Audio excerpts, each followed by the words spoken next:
Horas e 15 minutos da manhã, contato com Brasília, nossa reportagem trazendo notícia para você que acompanha o Jornal Gente. Rodrigo Vilela está com a gente para falar sobre o pagamento de quem tinha investimentos no Banco Master. Já começou o pagamento do Fundo Garantidor de Crédito, né, Vilela? Quais são os números que você tem aí para compartilhar conosco, hein? Bom dia. Oi, Pedro, bom dia a você, bom dia a todos que acompanham a nossa programação. Rádio Bandeirantes, também na Band News TV. Os pagamentos que começaram ontem, viu, Pedro? Nessa segunda-feira, 570 mil pedidos já foram registrados no aplicativo do Fundo Garantidor de Crédito, de um universo de 800 mil pessoas que devem ter direito a reembolso. Cerca de 380 mil pessoas que fizeram investimentos no Banco Master que começaram a receber esse reembolso já a partir desta segunda-feira. E aí, em meio a essas investigações envolvendo o Banco Master, viu, Pedro, amigos ouvintes que estão acompanhando a gente, o ministro da Fazenda, Fernando Haddad, ele propôs uma mudança de fiscalização sobre esses recursos. Uma proposta enviada ao Planalto quer concentrar no Banco Central o papel de fiscalização em fundos de investimento. Hoje o Banco Central consegue investigar ali, faz o acompanhamento das instituições, mas não tem acesso detalhado às transações financeiras, parte desse esquema que é investigado pela Polícia Federal, que envolveria o Banco Master, que foi assim que o Banco Master conseguiu essa fraude, né, avançar com essa fraude, com essa suspeita de fraude financeira, que é analisado pelo Banco Central e também pela Polícia Federal. Lembro que o Banco Master acabou liquidado ao fim do ano passado.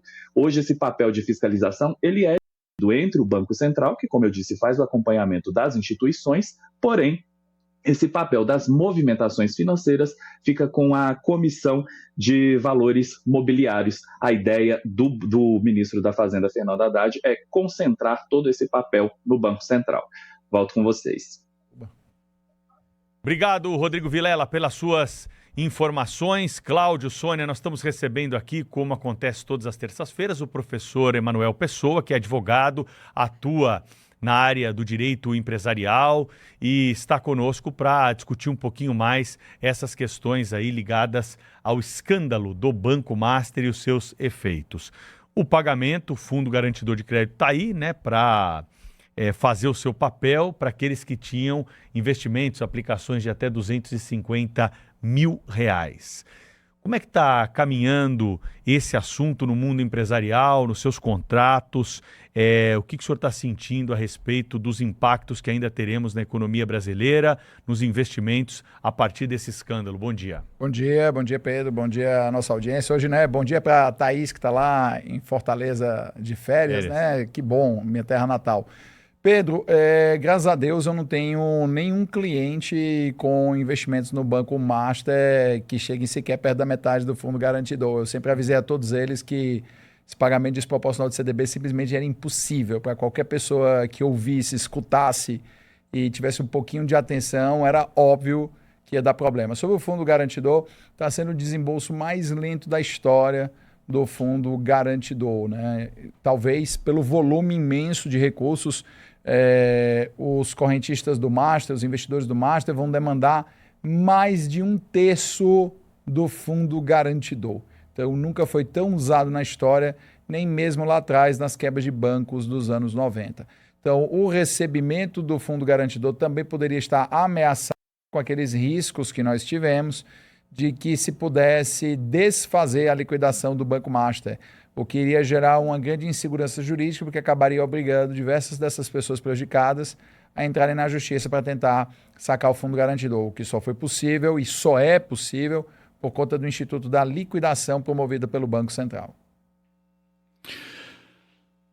Olá, muito bom dia.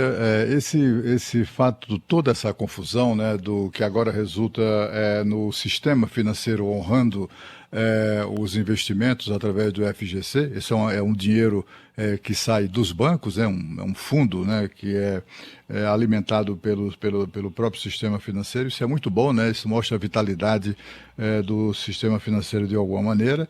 Mas não se pode esquecer que tem ali um passivo, né, digamos assim, moral, que é a questão do escândalo em si, né? A gente assiste a cada dia notícias cada vez mais preocupantes, né, com relação ao Supremo Tribunal Federal. É uma instituição em relação à qual têm sido lançadas dúvidas muito sérias, né? Eu gostaria que comentasse sobre isso e sobre as condições efetivas de o ministro Dias Toffoli, que é o relator do caso.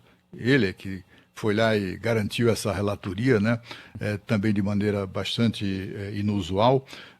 E se ele, de fato, tem condições de continuar nesse posto, né? Nessa posição de relator do caso do Banco Master no âmbito do Supremo Tribunal Federal.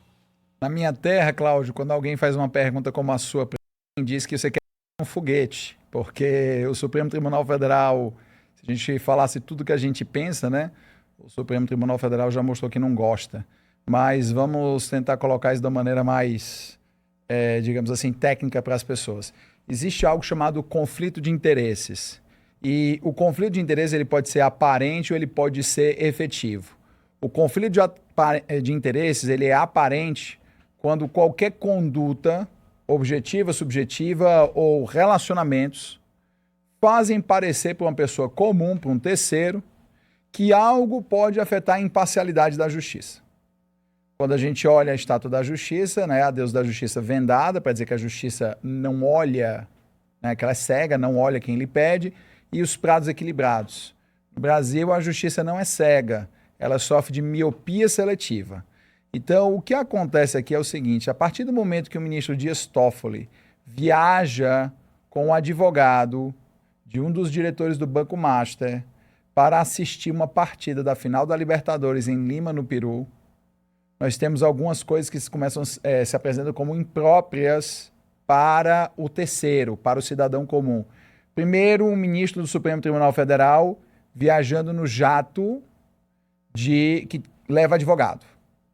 Advogado que oficia perante a sua corte.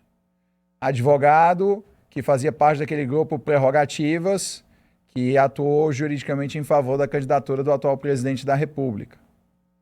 Um voo que deveria o ministro, querendo ir para Lima, viajar em caráter comercial. Afinal de contas, alguém paga pelo jato. E o salário de um ministro do Supremo Tribunal Federal, cargo que o Toffoli ocupa há mais de 16 anos, não é exatamente um salário que você possa desperdiçar pagando, ainda que apenas a sua parte, a viagem do jato. Claro, ele pode fazer o que ele quiser com o dinheiro dele. Pode juntar uma pilha e decidir que ele vai colocar na piscina e jogar cloro. Aliás, eu acho que destruir cédula é crime, mas enfim.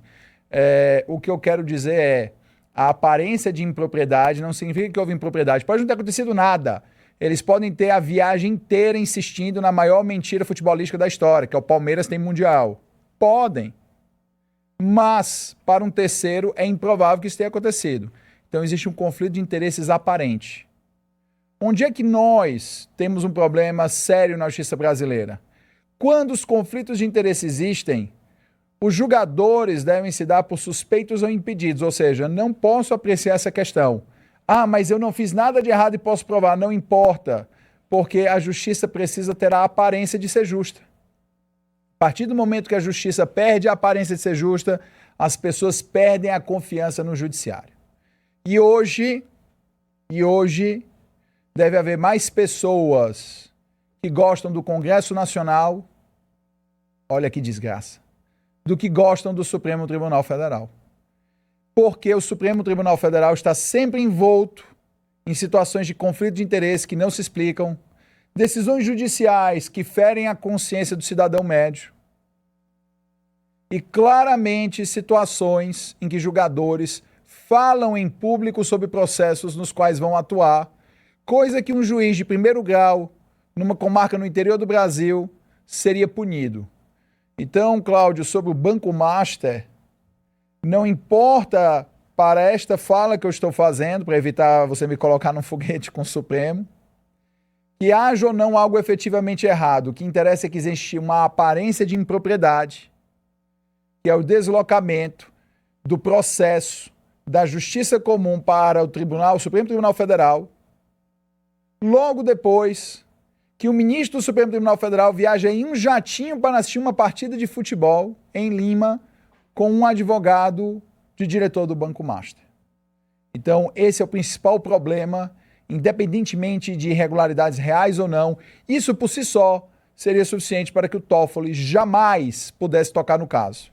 E várias das medidas que ele toma hoje, controversas, a cariação e tantas outras coisas, poderão lá na frente servir para se decretar a nulidade do eventual processo. As más línguas dizem que essa nulidade estaria sendo cavada, né, por pedidos da defesa, justamente para que venha uma nulidade no futuro. Anos e anos depois, a operação ser simplesmente cancelada por uma filigrana. Então, seria muito melhor para a sociedade brasileira, para o Supremo Tribunal Federal e para o próprio ministro Dias Toffoli, que ele hoje acordasse, lavasse o rosto, escovasse os dentes, tomasse o café da manhã dele, chegasse ao Supremo Tribunal Federal e declaro-me impedido por motivos de foro íntimo, ponto final.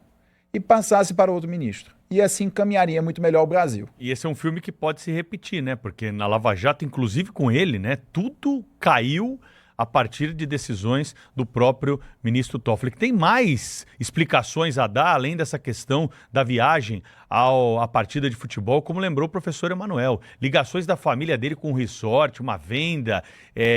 Foi homenageado pela Câmara dos Vereadores, né, por ter auxiliado o resort. Não foi muito bem explicada essa história. Se fosse só o jato, né, Pedro? E a hospedagem, e as entradas para o jogo? O conflito de interesse, Sônia, nesse caso aí, é o menorzinho dos problemas, diante da investigação que a gente deveria ter. Essa investigação vai acontecer? Quem vai fazer essa investigação? O Senado Federal é absolutamente inerte no controle que há de um poder sobre o outro, porque é o Senado Federal que tem que controlar os ministros, tem que fiscalizar os ministros do Supremo e a atuação do Supremo Tribunal Federal, e não está fazendo. A grande verdade é a seguinte: os ministros do Supremo perderam a vergonha. Esse é o português claro, correto. O que o ministro Alexandre de Moraes fez no inquérito que investigou os atos de 8 de janeiro, o ex-presidente Jair Bolsonaro, é exatamente o que o ministro Toffoli está fazendo no caso do Banco Master. E a população está assistindo isso, sem que tome nenhuma providência. As investigações criminais no Supremo Tribunal Federal precisam ter algum tipo de parâmetro de rigor e seguir a lei brasileira. E não ao bel prazer dos ministros que assinam mandados,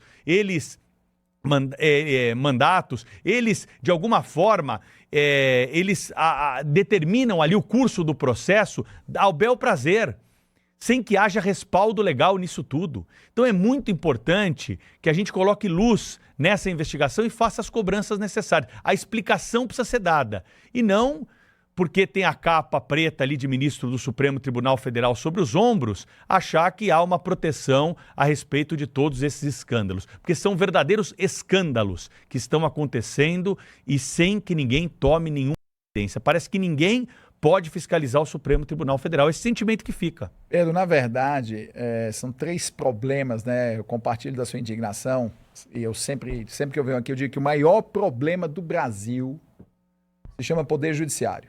Tá? Chama Poder Judiciário.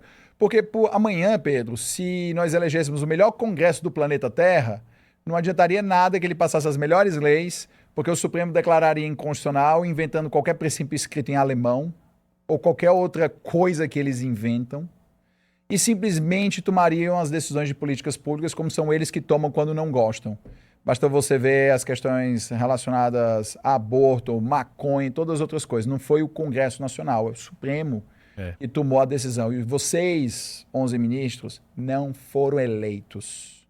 Se vocês querem fazer políticas públicas, vão lá e tentem se eleger. Do contrário, é só usurpação. Esse é o primeiro ponto. O segundo ponto, Pedro, é o seguinte: mesmo que amanhã o partido do Bolsonaro eleja 81 senadores, não haverá impeachment de ministros do Supremo Tribunal Federal, e eles sabem disso, por uma razão muito simples. Existe aqui uma espécie de pacto de sangue institucional.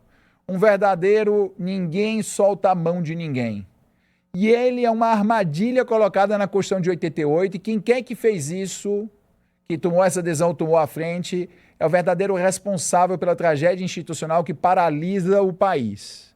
O que é esse problema? O Tribunal Federal julga os senadores pelos crimes comuns. Crimes comuns são todos aqueles que não são crimes de responsabilidade. Vai de latrocínio, corrupção, furto, calúnia, difamação, tudo que você imaginar.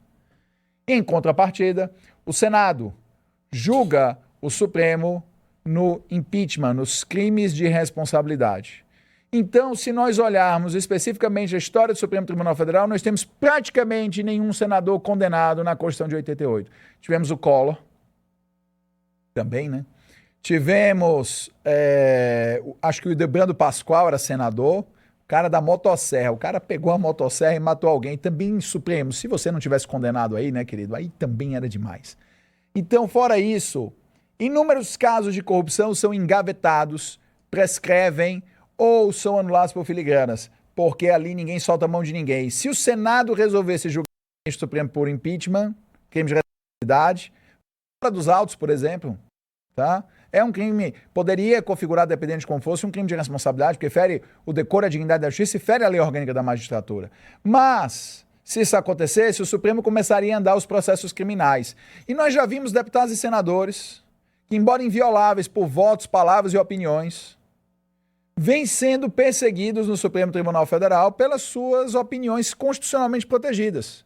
Então, o senador sabe que não importa o que aconteça, o Supremo poderia achar uma palavra solta numa interpretação, por mais deslocada que fosse, e enquadrar aquele senador em um crime ou um atentado contra a democracia ou qualquer outro jargão vazio. E por fim, poder ocupa vácuos. O Congresso Nacional é frouxo. A única certeza que nós temos, acho que Ulisses Guimarães dizia isso, é que o próximo Congresso Nacional será pior do que este. E o que virá depois do próximo será pior do que o próximo. Isso... Não, Opa, Sônia, por favor. Não, por favor, Emanuel, era só para te dar um bom dia, concluir seu pensamento. Não, que é exatamente nessa linha, assim, essa visão pessimista é uma visão realista, infelizmente. É que o terceiro ponto, Sônia, que vai ser pior é o seguinte: toda moral é um elástico. Você tem que, a população brasileira vai sendo paulatinamente acostumada com a impunidade, com escândalos cada vez maiores e com nada acontecer. Então, quando acontece uma viagem dessa como do ministro Toffoli e depois ele é o relator do caso e ele não se excusa do caso, em nações civilizadas haveria investigações, ele nem teria aceitado. Mas em nações civilizadas, caso ele tivesse aceitado, haveria investigação e para que ele não pudesse interferir nas investigações, ele seria afastado do cargo temporariamente. Tá? Mas no Brasil não acontece porque nós estamos sendo acostumados paulatinamente com escândalos. Se nós voltarmos para os anos 2000, Severino Cavalcante caiu da presidência da Câmara dos Deputados porque recebia um mensalinho de R$10 mil por mês de um restaurante da Câmara.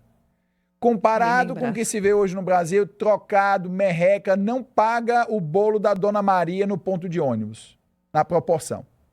Tá? Mas naquela época era mais suficiente para indignar as pessoas, gerar um escândalo e derrubar um presidente da Câmara dos Deputados. Claro, havia outros interesses, mas era suficiente. Hoje jamais seria suficiente, porque de escândalo em escândalo, eles acostumam a população, acostumam você, que nos ouve, a aceitar como natural o que eles fazem. E o eles, eu não estou falando só de um ministro do Supremo. Estou falando os políticos, os detentores de poder no Brasil. Então eles alopram cada vez mais, porque eles nos acostumam que isso é normal. Esse é o professor Emanuel Pessoa, que está com a gente todas as terças-feiras aqui discutindo assuntos importantes do dia no Jornal Gente, no seu rádio, na televisão e também na internet. Professor Emanuel, semana que vem tem mais. Muito obrigado pela participação, hein? Obrigado, Pedro. Um abraço. Abraço. 8h36, Jornal Gente.